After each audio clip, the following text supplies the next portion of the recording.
लाखो कर्मचाऱ्यांसाठी एक आनंदाची बातमी समोर येत आहे. लाखो कर्मचाऱ्यांना काही प्रमाणात दिलासा मिळणार आहे. जर 15,000पेक्षा जास्त पगार असेल तर अशा कर्मचाऱ्यांना एक आनंदाची बातमी मिळणार आहे.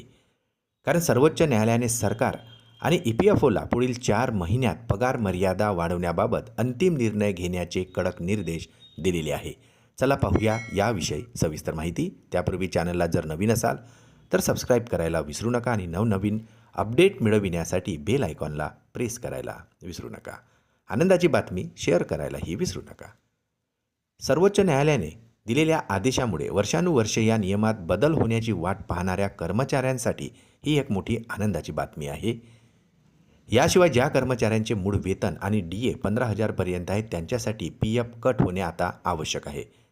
जनहित याचिकेच्या सुनावणी दरम्यान सर्वोच्च न्यायालयाने हे निर्देश सरकारला दिलेले असून न्यायालयाने सरकार आणि EPFOला पगार मर्यादा वाढवायची की नाही हे ठरवण्याचे आणि 4 महिन्यात यावर ठोस निर्णय घेण्याचे स्पष्ट निर्देश दिलेले आहे.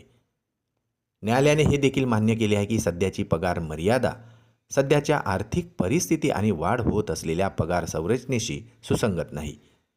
सर्वोच्च न्यायालयाने ठरवलेल्या 4 महिन्याच्या अंतिम मुदतीत आणखी विलंब करता येणार नाही असेही सांगितले आहे. न्यायालयाने सरकारला वेतन मर्यादा का वाढवली जात नाही किंवा ती वाढवण्याचा निर्णय घेतल्यास ती तरतूद कधी लागू होईल हे सुद्धा स्पष्ट करण्याचे आदेश शासनास दिलेले आहे. त्यामुळे आता कर्मचाऱ्यांना एक मोठा दिलासा मिळण्याची शक्यता आहे.